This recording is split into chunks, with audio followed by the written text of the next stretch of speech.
از دوی مجاره ادگل میوان خوز دفتر دانستان نبکم فراس صدیق برای بری سامان آجالیه لوزارت کشتوکال و چافکانیان آود نواسودی در گرمنه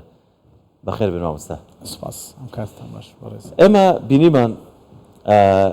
پیش یعنی هر امرو ویدیویی کتابش تیشم درست کرده بود لسر برآوردی کینوان هرمی کردستان و قطر بینی من دوای اوی که چند ولاتی که عربی جماریان بسر قطر دارن قطر یکم شد کبیری لیکرد آسایش خوراک بو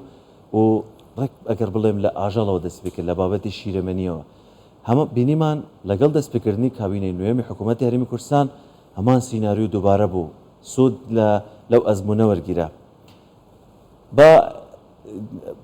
بابت پیدا بین لبابت سامانی آجال پیش رفراندوم و پاش رفراندوم چه گران کاری کرویده؟ سپاس بۆ بەڕێزت ئەو ئامارانی کە جەنابەت خستە ڕوو ئەو دوایین ئەبدێتی ئامارەکانن ئەو پرۆژانە لە ئێستا دامەزراون بەڵام ئەگەر ئێمە بین بەراوردێک بکەین پێش ڕیفراندۆم ژمارەی پرۆژەکان چەند بوون و لە مانگای شیرەوە دەست پێ بکەین طبعاً تەتەورێکی باش لەم بوارەیە ڕوویداوە و ژمارەی پرۆژەکان و وزەی پرۆژەکانیش بە شێوەیەکی بەرچاو بەرز بوونەتەوە وەکو ئامارەکان ئێمە لە حاڵی ئێستەیە 87 پرۆژەی مانگای شیرمان هەیە پێشووتر پێش ڕیفراندۆم بە تەحدید با بڵێن ساڵی 2017 ئێمە 68 پرۆژە بوون ئەگەر دیقەتی ژمارەی پرۆژەکان بدەین ژمارەکان بە شێوەیەکی بەرچاو بەرز نەبوونەتەوە بەڵام تاقەی ئینتاجی ئەو ژمارە پرۆژەی بەراوردی بینی ئەوەی 87 پرۆژەیە کە پێشتر 68 پرۆژە بووە تاقەی ئینتاجی ئەوانی دیکە کە ئیزافە بوون بۆ سەر ژمارەی پرۆژەکان تاقەی ئینتاجیان بەرزە ئێمە پێش 2017 ژمارەی ئەو پرۆژانە وەکو ئاماژەمان پێداوەکو ژمارە بەڵام وەکو تاقەی ئینتاجی تەنها 7000 سەر بوون ئێستا 14000 سەرە ئەتوانین بڵین یعنی ژمارەکان 100% بەرز بوونەتەوە تاقەی ئینتاجی پرۆژەکان لە مانگای شیرە لە قەڵەوکردنی گۆلکە ئێمە پێش ڕیفراندۆم 54 پرۆژەی قەڵەوکردنی گۆلکمان هەبوو بە تاقەی ئینتاجی 16000 سەر بەڵام لە حاڵی ئێستایا ژمارەکە بەرز بووەتەوە بۆ 100 پرۆژە و تاقەی ئینتاجەکەش بەرز بووەتەوە بۆ 78000 سەر ئەگەر دیقەتی ژمارەکان بدەین ژماری بەرچاون لەوانەیە لە ڕووی ژماری پرۆژە و ژمارەکان زۆر پرۆژەی زۆردا نەمەزرابێتن بەڵام ئەوەی کە دامەزراوە بە تاقەی ئینتاجی گەورە بوون و پرۆژەی گەورە و زەبەلاح بوون کەوای کردووە ئێمە بتوانین خۆشبەختانە ئەمڕۆ باسی بکەین طبعاً دوو قۆناغمان هەبوو قۆناغی دوای ڕیفراندۆم یعنی ئێمە وەکو ڕوئیا وەکو دیدگا هەرێمی کوردستان و وەکو حکوومەت بیر لەوە کراوە کە ئێمە جگە لە نەوت جگە لە بوارەکانی دیکە ئیحتیمامێک بە بواری کشتتوکاڵ بدەین و ئەمە زانین ئەمە بێتە خامەیەکی گرنگ بۆ برەودان بە بوارەکانی تری وەکو پیشەسازی و حرەکەی بازرگانیش دروستە بێت لە نەتیجە جگە لەوەی کە فراهەمی هەلی کارەکە ئەمە ئیزافە بەوە بدەم کابینەی نوێمی حکوومەتی هەرێمی کوردستان توانین بڵین بەسمەیەکی زۆر بەقوەتی خستە سەرم بابەتەوە وای کە تەفرێک لەم بوارەیە دروست ببێت یعنی ئەوەی دقتم دا ببوورە یعنی پێشتر کە باسیشت کرد یعنی 67 پرۆژە بوانە پێشتر پرۆژەکان زۆر بوون بەڵام ئەمەی لەم چەند ساڵە دەبینین لە بواری ئاژەلی شیردەر یان بابەتی کارگەی بڵێم یان کێلگەی شیرەمەنی ئەوانێکی ئێستا دادەنرێن زۆر گەورن ینی هەم لەسەر لە ڕووی ڕووبەرەوە لە ڕووی ژمارەی ئەو ئاژەڵانەی کە شیردەرن لە ڕووی ئەوەی کە تاقەی بەرهەمێنانیان وزەی بەرهەمێنانی ڕۆژانە زۆر گەورەترن بە بەراورد لەگەڵ ئەو هەموو پرۆژانەی کە پێشتر هەنە دەتانەوێت بەکوێ بگەن بەتاکید طبعاً ئێمە طموحی ئێمە لە بواری شیرە ئاستی خۆبژێویە بگەینە خۆبژێوی شەوتێکی باشمان بڕیەوە قۆناغی باشمان بڕیەوە لەم بوارەیە وەکو ئامارەکان وەکو ئاماژەمان پێدا ئێمە تاقەی ئینتاجی پێشووترمان و بەرهەمێنانی پێشووترمان طبعاً ئەمانە هەمووی بە هەنگاو کراوە و بە بەرنامە کراوە و بە استراتیج کراوە هەمومان نەزانین یعنی گە باسی کابینەی نوێمی حکوومەتی هەرێمی کوردستان و جگە لەوەی کە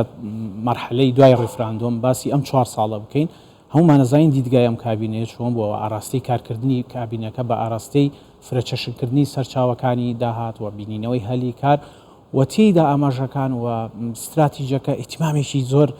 تایبەتی بە بواری کشتتوکاڵ داوە ئەم ڕۆیایە و ئەم دیدگایە زۆر جا حتا لە شخصی یەکەمی کابینەکەیە کە جەنابی سەرۆکی حکوومەتە ئێمە دیومانە یعنی خۆی زۆر جار جەنابیان ورد بوونەتەوە لە مەسائلی کشت و کاڵێ لە زۆربەی مەحافلەکانە لە زۆربەی بۆنەکانە لە زۆربەی کۆبنەوەکانە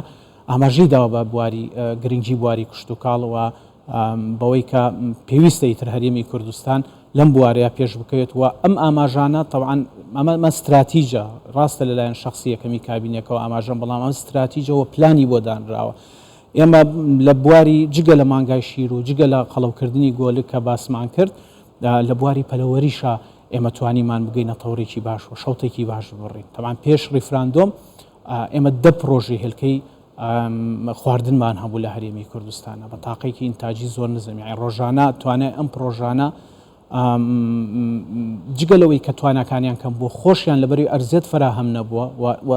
استراتیژێکی تۆکمە نەبووە بۆ ئەوی کە ئەم بەرهەمانە ساغ بنەوە لە بازارەکانە بە شێوەیەکی دروست بازارکردنیان نییە بەڵێ لە ئێستا کێشە ئەتوانین بڵین 100% چارەسەر نەکراوە بەڵام ئەو هەنگاوی کە حکوومەتی هەرێمی کوردستان و کابینەی نوێم نای ئەوە بووکە بۆ پاراستنی بەرهەمی ناوخۆ قەدەغی هاوردنی هێلکەی لە دەروی وڵات کرد ئەمە وای کرد پرۆژەکان بە شێوەیەکی بەرچاو بەرز بنەوە ئەمڕۆ باس لەواکەین ئەمڕۆ 39 پرۆژەمان هەیە لە 2 بۆ 39 ئەگەر ینی دقەتی ژمارەکان بدەین ژماری پرۆژەکان زیاد بوون بەڵێ لە تاقی ئینتاجیشە بە شێوەیەکی بەرچاو ئێمە پێشووتر یعنی ئەتوانین بڵێن پێش ڕیفراندۆم و مەرحلەی دوای ئەوەش بە چەند ساڵێک یعنی تاقی ئینتاجیمان لە هێلکەیە ڕۆژانە لە 3000 کارتۆن تێنا ئەپەڕی ئەمڕۆ ڕۆژانە 14000 کارتۆن ئینتاجی فعلیمان هەیە جگە لەوەی کە ئەرزێتەکە هێشتا فراهەم بکرێت و ئەو کێشە و گرفتانی لەگەڵ حکوومەتی ناوەندا هەمانە لە گواستنەوەی بەرهەمەکان بۆ خوار و ناوەڕاستی عێراق گەرەوانە چارەسەر بکرێەوە ئان بربەست دروست نەکەن هێشتا تاقی ئینتاجیمان ئەتوانین تا 200,000 کارتۆن و زیاتریش لە ئینتاجی هێلکەیە بگەین لە مریشکی گۆشتا پێش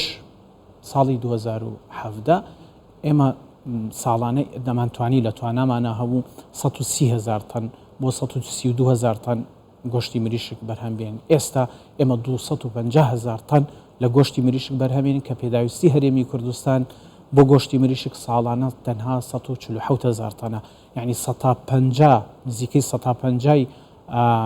ئەو بەرهەمەی کە هەمانە زیاد بەست بەستویان فرێشەکەی طبعا ئێمە ئینتاجی مریشک کە ئیکەین بە فرێش ئەکرێت بەڵام جزئێکی چێتە سەربڕخانەکانی ئەوەی لە هەرێمی کوردستانە هەیە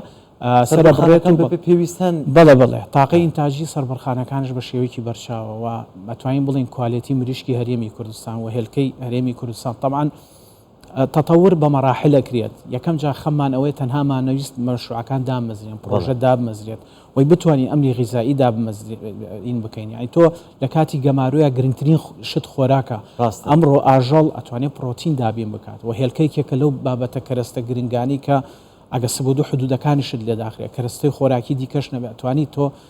هێلکەیەکە لە کەرەستە خۆراکی گرنگەکان گۆشتی مریشک و شیر و بەرهەمەکانی دیکە ئەمانە دوای ئەوەی کامانە زۆر بوون اینجا منافەسە پێیا بوو لە بینی پرۆژەکانە لەسەر کوالیتی کامیان کوالیتێکی جوانتر پاکێجینێکی جوانتر و بەرهەمێکی جوان پێشکەشی هاوڵاتیان هەر دەمیست ینی هەر ئەگەر کوتا پرسیاریشم بێت بەشێک لەو بابەتانەی کە باست کرد ئاگدارین کە لە بابەتی هاوردەکردنی هەمان کاڵا لە دەرەوە یان هەمان بەرهەم باجێکی زۆر لەسەر دادەنرێت یان بەشێک لە وەرزەکانیش قەدەغە دەکرێن لە بابەتی شیرەمەنیدا ینی بەرهەمەکانی وەکو شیر و پەنیر و ماست و ئەوانە نازانم من نەمبینیوە یان هێشتا نەگەیشتنەوە حاڵەتەی کە هاوردەکردنی ئەو بابەتانی شیرەمەنیەکان باش لەسەر دابنرێت یان لە هەندێک مەوسمە کە ئەوەی کە لە کارگەکانی ناوخۆ بەرهەم دێنن پێداویستەکان زۆر زیاتر بێت ئەسڵەن هەر قەدەغە بکرین یان میکانیزمێکی تر بۆ ئەوەی هەر هیچ نەبێت نرخی ئەوانەی خۆمان هەرزانتر بێت لە ئەوان بۆی خەڵکەوەی خۆمان بکرێتن ڕاستە طبعا ما هەنگاوە هەنگاوی یەکەم ئەرزێت فراهم کراوە پشتگیریەکەەوە استراتیژی ئەو هەوڵەتان داوە بەڵێ هەوڵ درراوە و چاوەڕێەوەکەین هێشتا پرۆژەکان تەتەورکەن و بەرەو پێش بچنەوە بگەینە ئاستێک بیرمان نەچێت بۆ ئەوەی کە خەلل لە بازاری شا دروست نەوێت وە گرانی لە مۆزوعی شیر و ماستە حەز دەکەین ئەماژە بە شتێک بدەین یعنی هاوردە ناتوانێت ڕکابەری بەرهەمی خۆمان بکات 100% وەکو بەرهەمەکانی لە ڕووی نرخیان کواڵەتی لە ڕووی کواڵێتیەوە و لە ڕووی ڕەغبەتی مستەهلیکشەوە یعنی ئێمە تێکەڵاوێک لەوانەیە هەبوو بێ هەندێک جار خەڵک حەزەکە شتی هەرزان بکرێت یان خۆ دەزانی کە من داهاتەکەم دیاری کراوە بێت من ناتوانم بچم شتێکی لە بینی ئەووا دەزانم هەردووکی وەکوی ئەرزانەکەی دەکڕم ڕاستە چۆن ئەمە ئێمە ئەم بابەتەوەکو ئاماژەم پێدامە هەنگاوە و چاوەڕێەکەین و بە تاکید ئەرکی وەزارەتی کشت و کاڵەوە ئەرکی حکوومەتە پاراستنی بەرهەمی ئەم پرۆژانە و بابەتی بە بازارکردن و دۆزینەوەی بازار بۆیان بە تاکید لە هەنگاوی داهاتووە کاتێک کە ستێپ بای ستێبم پرۆژانە تەتەوریان کردووە ئینتاجەکە گەیشتە و حەدی کە مەبەستی ئێمەیە ئامانجی ئێمەیە یعنی ئەمە گەر بگەینە 180 ئەو کاتە حیمایەتێکی لەسەردارین ئەم حیمایەتەوە ئاکات هەرام پرۆژانە خۆیان تەتەورێک بە خۆیان بدەن بتوانن نەقسی 120ەکە پڕکەنەوە. زۆر سپاس بڕێز فیراسەدیق بەڕێوەبەری سامانی ئاشە لە وەزارەتی کشت و کاڵ سەرچاوەکانی ئاو سپاس کە لەگەڵمان بوویت. سپاس بۆ ڕێز.